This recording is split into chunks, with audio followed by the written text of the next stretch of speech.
ನಡಿಯೋ ಹೋಗೋಣ.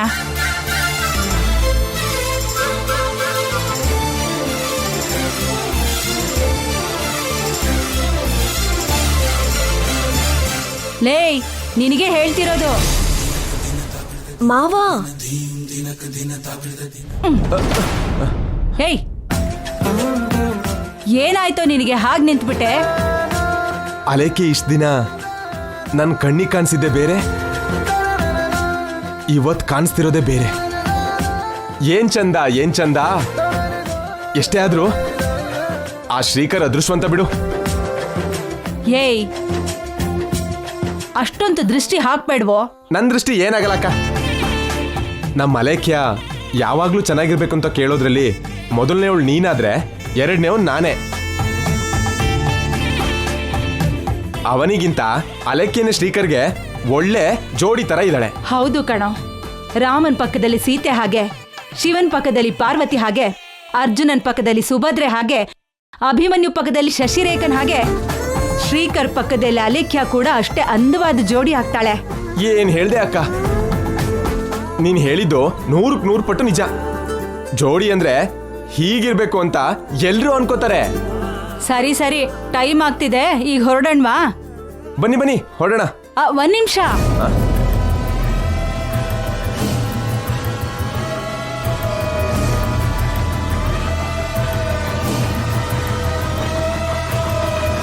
ನಡೀರಿ. ಒಳ್ಳೆ ಕರಿಯಕ್ಕೆ ಹೋಗ್ಬೇಕಾದ್ರೆ ಇದ್ಯಾಕಕ್ಕ? ಮದುವೆ ಮಂಟಪದಲ್ಲಿ ಅವನಿ ಆಗ್ಲಿ ಅವಳ ಅಕ್ಕ ಆಗ್ಲಿ ಹುಚ್ಚುಚ್ಚಾಗಿ ಆಡಿದ್ರು ಅಂದ್ರೆ ಇದ್ರಲ್ಲಿರೋ ಬುಲೆಟ್ನ ಅವ್ರ ಎದೆಗೆ ಇಳಿಸೋದಕ್ಕೆ ಇದ್ರ ಅಗತ್ಯ ಇರುತ್ತೆ. ಈ ಮದುವೆ ಯಾವ ಪರಿಸ್ಥಿತಿಲೂ ನಿಲ್ಲಬಾರ್ದು, ಯಾರು ನಿಲ್ಲಿಸಬಾರ್ದು. ಅದಕ್ಕೆ ನನಗೆ ಇದರ ಅಗತ್ಯ ಇದೆ. ನಡೀರಿ. ಬನ್ನಿ, ಹತ್ತಿ ಹತ್ತಿ, ಗಾಡಿ ಹತ್ತಿ.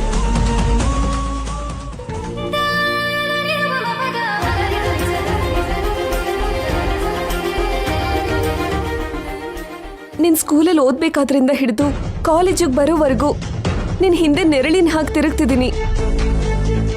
ನನ್ನ ಪ್ರೀತಿನ ಗೆಲ್ಸು ಶ್ರೀಕರ್, ಪ್ಲೀಸ್.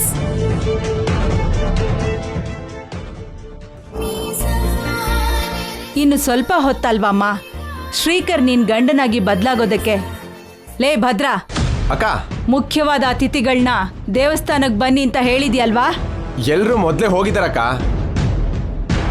ಹಾಗೇನೆ ನಮ್ಮ ಅಲೇಖ್ಯನ್ ಮದ್ವೆ ಆಗಿದ ತಕ್ಷಣ ಇನ್ನೂ ಕೆಲವು ಜೋಡಿಗಳು ಮದ್ವೆ ಮಾಡ್ಕೊಳ್ಳೋದಕ್ಕೆ ರೆಡಿ ಆಗಿದಾರಕ್ಕ. ಈ ಮದ್ವೆ ಯಾವುದೇ ಅಡ್ಡಿ ಇಲ್ದೇನೆ ಆಗ್ಬೇಕು ಅಂತ ಎಲ್ರೂ ತುಂಬಾ ಆಸೆಯಿಂದ ಕಾಯ್ತಾ ಇದಾರಕ್ಕ. ಎಲ್ಲ ನಾವು ಅನ್ಕೊಂಡ ಹಾಗೆ ನಡೆಯುತ್ತೋ ಇಲ್ವೋ? ಏನೋ ನಿನ್ ಉದ್ದೇಶ? ಅಂದ್ರೆ ಇಲ್ಲಿವರೆಗೂ ಎಲ್ಲ ಚೆನ್ನಾಗೇ ನಡೆದಿದೆ. ಮದ್ವೆ ಮಂಟಪದಲ್ಲಿ ನಡಿಬಾರ್ದೇನಾದ್ರೂ ನಡೆದು ಮದ್ವೆ ನಡೆಯುತ್ತೋ ಇಲ್ವೋ ಅಂತ ಚಿಕ್ಕ ಅನುಮಾನ ಅಷ್ಟೇ.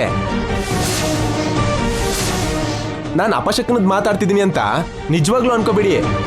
ಯಾಕಂದ್ರೆ ಬೆಳಿಗ್ಗೆಯಿಂದ ನನ್ನ ಕಣ್ಣು ಯಾಕೋ ಹೊಡ್ಕೋತಿದೆ ಅಕ್ಕ, ಅದಕ್ಕೆ ಹೇಳ್ದೆ.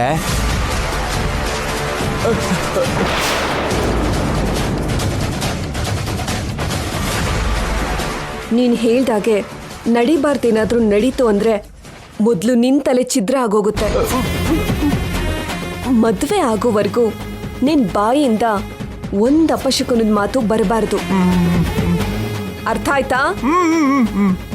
ಏಯ್, ನನ್ನ ಮಗಳ ಬಗ್ಗೆ ನಿನಗೆ ಗೊತ್ತಿಲ್ಲದೆ ಇರೋದೇನು ಇಲ್ಲ. ಮಾತಾಡ್ದೆ ಗಾಡಿ ತೆಗಿ. ಅಲಕ್ಯ, ಮೊದಲು ಆ ಗನ್ನ ಸ್ವಲ್ಪ ಕೆಳಗಡೆ ಇಳಿಸ್ತೀಯ ಪ್ಲೀಸ್?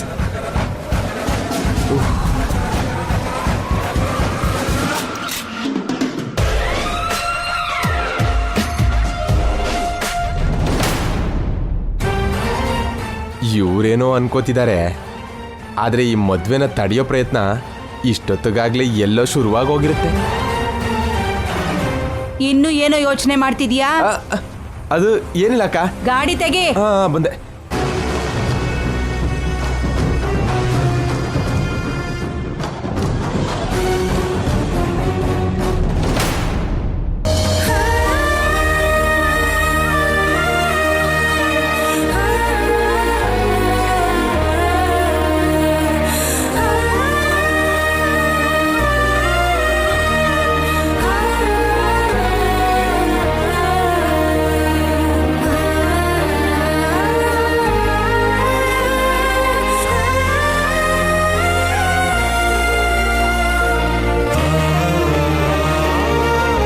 ನನ್ನ ಮದುಮಗನಾಗಿ ತಯಾರು ಮಾಡೋದಕ್ಕೆ ನಿನಗೆ ಹೇಗೆ ಸಾಧ್ಯ ಆಗತ್ತೆ ಅವನಿ? ಒಬ್ಳು ಹೆಂಡತಿ ತನ್ನ ಗಂಡನ್ನ ಮದುಮಗನಾಗಿ ತಯಾರು ಮಾಡಿ ಹಸೆ ಮನೆಗೆ ಕಳಿಸೋದು ಬಹುಶಃ ಯಾವ ಹೆಣ್ಣಿನ ಜೀವನದಲ್ಲೂ ನಡೆದಿರಲ್ಲ. ಯಾವ ಪುರಾಣದಲ್ಲೂ ಯಾವ ಚರಿತ್ರೆಯಲ್ಲೂ ಕೂಡ ಇರೋದಿಲ್ಲ. ದಿನಗಳು ದಾಟಿ ಗಂಟೆಗಳು ದಾಟಿ ನಿಮಿಷದವರೆಗೂ ಬಂದಿದ್ದೀವಿ. ಇನ್ನೂ ಏನು ಅದ್ಭುತ ನಡೆಯುತ್ತೆ ಅಂತ ಆಸೆ ಪಡಬೇಕು. ಯಾವುದೋ ಒಂದು ರೀತಿಲಿ ಈ ಮದ್ವೆ ನಿಂತೋಗ್ಬೇಕು ಅಂತ ತುಂಬಾನೇ ಪ್ರಯತ್ನ ಮಾಡಿದೆ. ಎಷ್ಟೋ ದೇವ್ರನ್ನ ಬೇಡ್ಕೊಂಡೆ, ಆದ್ರೂ ಸರಿ ಫಲಿತಾಂಶ ಕಾಣಲಿಲ್ಲ. ಇನ್ನು ನನಗಿರೋ ನಂಬಿಕೆ ಇಲ್ಲ ಕೊನೆ ನಿಮಿಷದ ಮೇಲೇನೆ. ಇನ್ನೇನೂ ಉಳ್ದಿಲ್ಲ.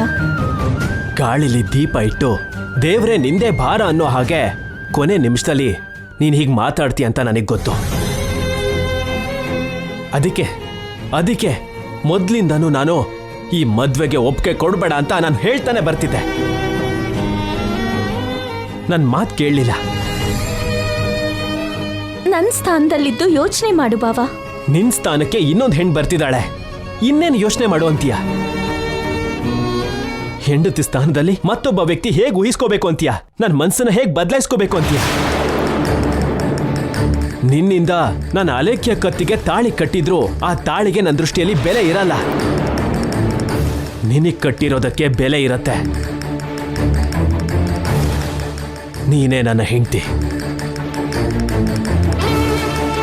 ಅವಳು ನನ್ನ ಹೆಂಡತಿ ಯಾವತ್ತಿಗೂ ಆಗೋಕ್ ಸಾಧ್ಯನೇ ಇಲ್ಲ. ಹಾಗನ್ಬೇಡ ಬಾವ. ಅಲೇಖಿಯ ಕತ್ತಿಗೆ ತಾಳಿ ಕಟ್ಟಿದ ಮೇಲೆ ನೀನು ಅವಳಿಗೆ ಸ್ವಂತ ಆಗ್ತೀಯ. ಆಮೇಲೆ ನೀನು ನನ್ನ ಒಬ್ಳು ಫ್ರೆಂಡ್ ಆಗಿ ಮಾತ್ರನೇ ನೋಡ್ಬೇಕಾಗತ್ತೆ. ಏನು ಫ್ರೆಂಡಾ? ಹೆಂಡ್ತಿನ ಒಬ್ಳು ಫ್ರೆಂಡಾಗಿ ನೋಡು ಅಂತ ಹೇಳ್ತಿದ್ಯಾ? ನೀನ್ ನನ್ನ ಹಾಗೆ ನೋಡಕ್ಕಾಗತ್ತಾ? ಗಂಡನ್ನ ಫ್ರೆಂಡಾಗಿ ನೋಡಕ್ಕಾಗತ್ತಾ ಅಂತ ನಾನ್ ನಿನ್ನ ಕೇಳ್ತಿದ್ದೀನಿ. ನನ್ನ ಮನಸ್ಸಿಗೆ ಮುಳ್ಳಿಂದ ಚುಚ್ಚೋ ಹಾಗೆ ಮಾತಾಡ್ಬೇಡ ಬಾವ. ನನ್ನ ಹತ್ರ ಉತ್ತರ ಇಲ್ಲದೆ ಇರೋ ಪ್ರಶ್ನೆನ ಕೇಳಬೇಡ ಬಾವ. ಕೆಲವು ವಿಷಯಗಳಲ್ಲಿ ಹೊರಗಡೆ ಜನರು ಅನ್ಕೊಳ್ಳೋ ಮಾತುಗಳು ನಿಜನೇ ಅವನಿ. ಯಾವುದ್ರ ಬಗ್ಗೆ ಮಾತಾಡ್ತಿದ್ಯಾ ಬಾವ? ಪ್ರಿಯತಮೆ ಪ್ರಿಯಕರನ್ನ ತಿಂಗಳು 2 ತಿಂಗಳಲ್ಲಿ ಮರ್ತು ಹೋಗ್ತಾಳೆ, ಆದ್ರೆ ಪ್ರಿಯತಮ ಮಾತ್ರ ಜೀವನ ಪೂರ್ತಿ ಮರ್ತೋಗಕ್ಕಾಗಲ್ಲ ಅಂತಾರೆ. ಅದ್ ನಿಜ.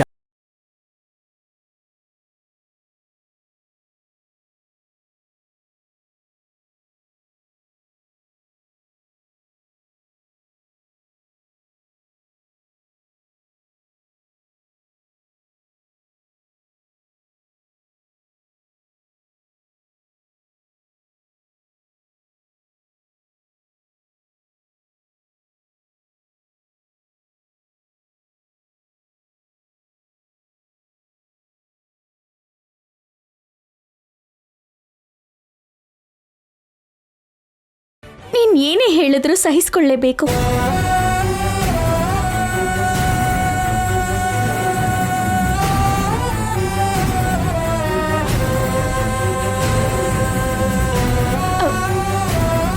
ಟೈಮ್ ಆಗ್ತಿದೆ, ಹೊರಡಣ್ವಾ? ನನ್ನ ಬಲಿ ಕೊಡೋದಕ್ಕೆ ಎಲ್ಲರೂ ಸೇರಿ ಮುಹೂರ್ತ ಇಟ್ಟಿದ್ದೀರಾ ಅಲ್ವಾ?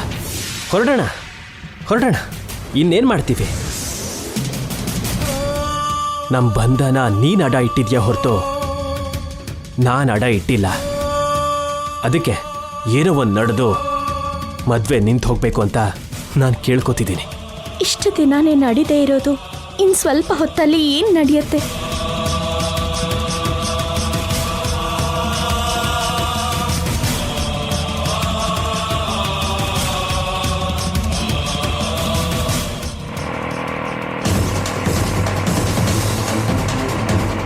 ಇದಕ್ಕೂ ಮುಂಚೆ ನಿಹಾರಿಕಾ ಶ್ರೀಕರ್ ಮೇಲೆ ಆಸೆ ಪಟ್ಟು ಶ್ರೀಕರ್ನ ಸ್ವಂತ ಮಾಡ್ಕೊಳ್ಳೋದಕ್ಕೆ ತುಂಬ ಪ್ರಯತ್ನ ಮಾಡಿದ್ಲು.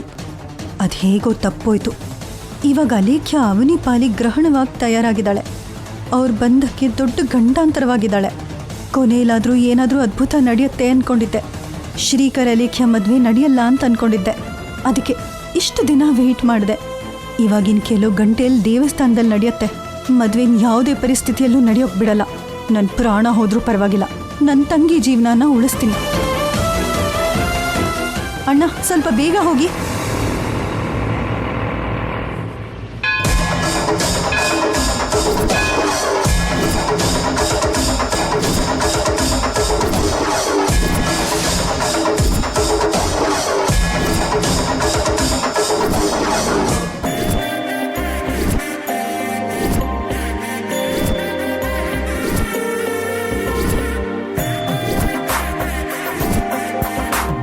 ಹದಿನಾಲ್ಕು ವರ್ಷ ಕಾಡ್ಪಾಲಾಗಿದ್ದ ಸೀತಾರಾಮನ್ಗೆ ವನವಾಸದಿಂದ ವಿಮುಕ್ತಿ ಸಿಕ್ತಾಗೆ 15 ವರ್ಷದಿಂದ ಮುಚ್ಚಿದ ನಮ್ಮ ಊರಿನ ದೇವಸ್ಥಾನಕ್ಕೆ ವಿಮುಕ್ತಿ ಸಿಕ್ಕಿದೆ.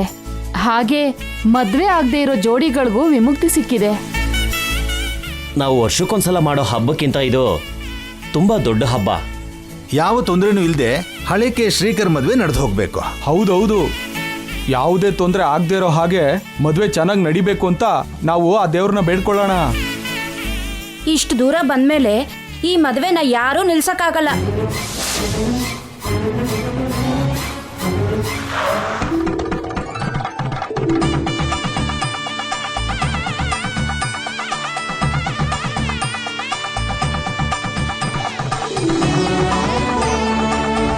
ಹೋಗಣ್ವಾ. ಏಯ್, ಏನೋ ಯೋಚನೆ ಮಾಡ್ತಾ ಹಾಗೆ ನಿಂತಿದೀಯಲ್ಲ? ಅಯ್ಯೋ, ಅಂಥದ್ದೆಲ್ಲ ಏನಿಲ್ಲಕ್ಕ. ಒಳಗಡೆ ನಡಿ.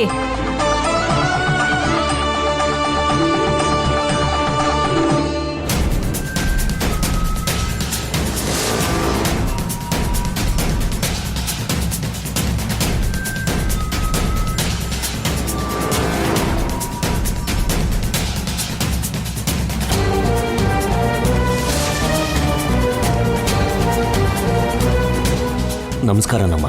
ನಮಸ್ಕಾರ. ಅಲ್ಲಿ ನೋಡಿ, ರುದ್ರಾಣಿಯವ್ರು ಬರ್ತಿದ್ದಾರೆ. ನಮಸ್ಕಾರ. ನಮಸ್ಕಾರ ನಮ್ಮ. ನಮಸ್ಕಾರ ಪುರೋಹಿತ್ರೆ. ಇದು ತುಂಬಾ ಅದ್ದೂರಿಯಾಗಿ ನಡೆಯೋ ಅಂತ ಮದ್ವೆ. ನನ್ನ ಮಗಳ ವಿವಾಹ ಉತ್ಸವಕ್ಕೆ ಯಾವುದೇ ತೊಂದರೆ ಆಗ್ದಿರೋ ಹಾಗೆ ನೋಡ್ಕೊಳ್ಳಿ. ಆಗ್ಲಿಮ್ಮ.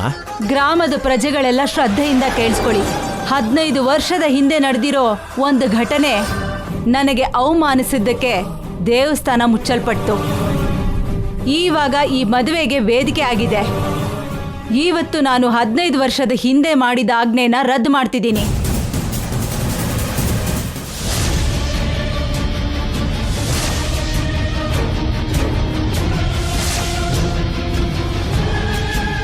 ಮುಹೂರ್ತದ ಸಮಯದಲ್ಲಿ ಆ ತಾಳಿನ ತಗೊಂಡು ಬರಬೇಕು. ಶ್ರೀಕರ್, ಅವತ್ತು ಯಾವ ಕೈಯಿಂದ ಕಿತ್ತು ಬಿಸಾಕ್ದಿಯೋ ಇವತ್ತು ಅದೇ ಕೈಯಿಂದ ಕಟ್ತೀಯಾ? ಅಮ್ಮ, ವೇದವತಿಯವರು ಹೊರಟಿದ್ದಾರಾ? ನಮ್ ಬೀಗರು ಇಷ್ಟೊತ್ತಿಗೆ ಹೊರಟಿರ್ತಾರೆ.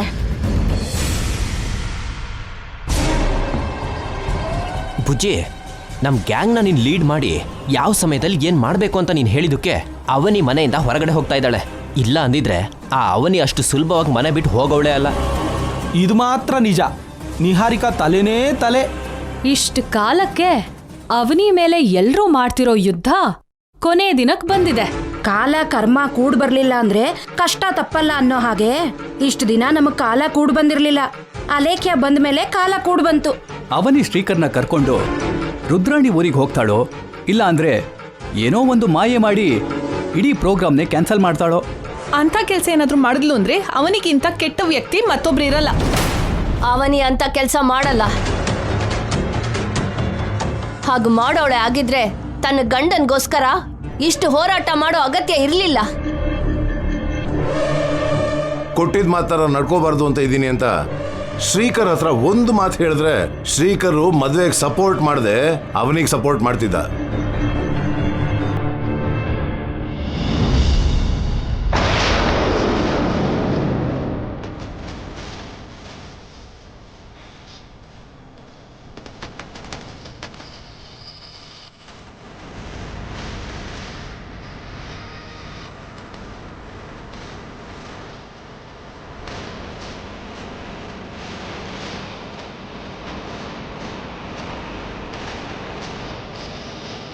ತನ್ನ ಗಂಡನಿಗಿಷ್ಟ ಇಲ್ದಿರೋ ಮದ್ವೆಗೆ ಒಪ್ಸಿ ಮದುಮಗನಾಗಿ ರೆಡಿ ಮಾಡಿ ಕರ್ಕೊಂಡು ಬರ್ತಿದ್ದಾಳೆ.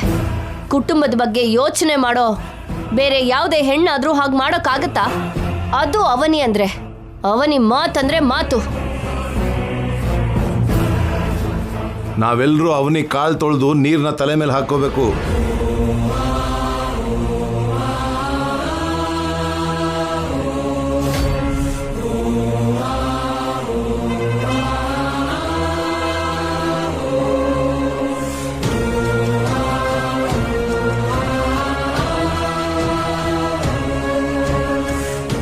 ಹೊರಡೋಣ ಮಾತೆ. ಇದೆಲ್ಲ ದೊಡ್ಡ ಡ್ರಾಮಾ ಅಂತ ಅನ್ಸ್ತಾ ಇದೆ. ನನಗಂತೂ ಈ ಮದ್ವೆ ನಡೆಯಲ್ಲ ಅಂತ ಅನ್ಸ್ತಾ ಇದೆ.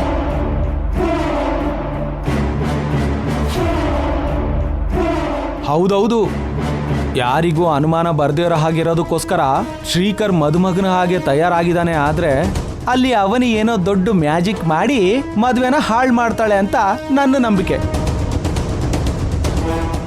ಹೌದು ಬಾಬಾ, ಇದಕ್ಕೂ ಮುಂಚೆ ಇಂಥ ಟ್ವಿಸ್ಟ್ ನಾವು ಎಷ್ಟು ನೋಡಿಲ್ಲ ಹೇಳಿ.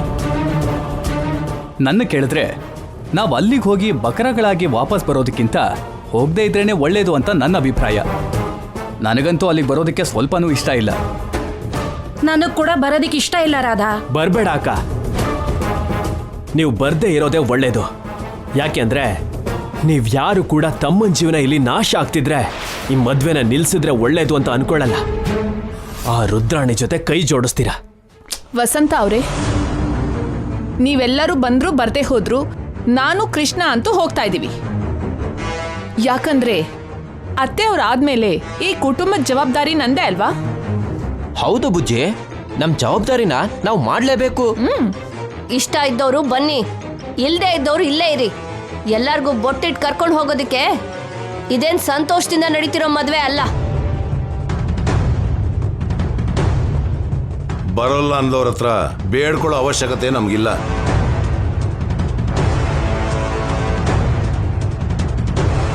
ಅವನಿ, ನೀವಿಬ್ರು ಸ್ವಲ್ಪ ನನ್ನ ಜೊತೆ ಬನ್ನಿ.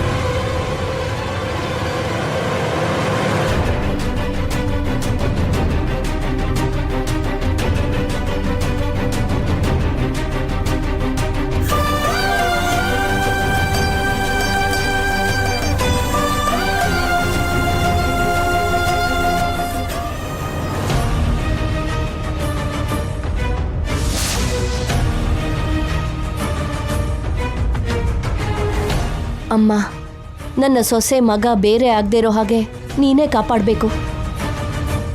ಅವನಿಗೆ ಯಾವುದೇ ಪರಿಸ್ಥಿತಿಲೂ ಅನ್ಯಾಯ ಆಗೋದಕ್ಕೆ ಅವಕಾಶ ಕೊಡಬಾರ್ದು. ಯಾಕೆ ಅಂದ್ರೆ ನಿನ್ನ ವಿಗ್ರಹ ವಾಪಸ್ ನನ್ನ ಮನೆಗೆ ಸೇರೋದಕ್ಕೆ ಅವನಿ ತನ್ನ ಜೀವನನ ಪಣಕ್ಕಿಟ್ಟು ಬಲಿ ಮಾಡ್ಕೊಂಡಿದ್ದಾಳೆ. ಅವನಿ ಮೇಲೆ ಕನಿಕರ ತೋರಿಸು.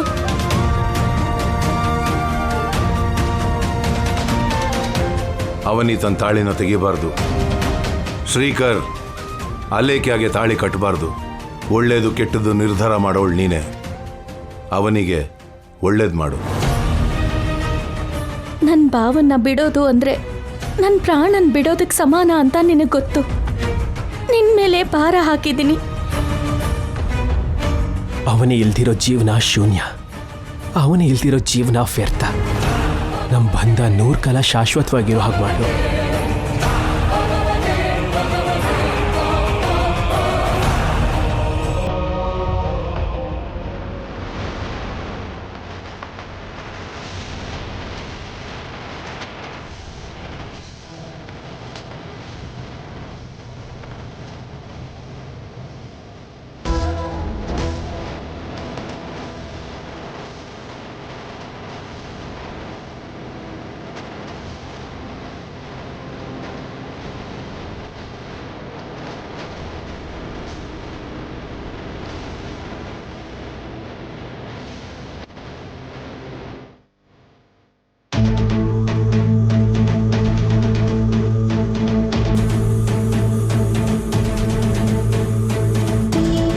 ನೀವು ಎಷ್ಟೇ ಹರಕೆ ಹೊತ್ಕೊಂಡ್ರು ಕೂಡ ಅಲ್ಲಿ ಏನ್ ನಡಿಬೇಕು ಅಂತ ಬರ್ತಿರತ್ತೋ ಅದೇ ನಡೆಯೋದು. ಇವಾಗ ಹೊರಡಣ್ವಾ? ನಾವು ಬರಲ್ಲ ನಿಹಾರಿಕಾ, ನೀವ್ ಹೊರಡಿ. ನೀವ್ ಬರ್ಲಿಲ್ಲ ಅಂದ್ರೆ ಅಲೇಖ್ಯ ಅಲ್ಲಿ ಬೇಜಾರ್ ಮಾಡ್ಕೋತಾಳಕ್ಕ. ರುದ್ರಾಣಿ ಅವರು ಪ್ರತ್ಯೇಕವಾಗಿ ಬೇರೆ ಹೇಳಿದ್ದಾರೆ. ಏನ್ ಪರವಾಗಿಲ್ಲ ಬಿಡು, ನೀವು ಹೋಗಿ.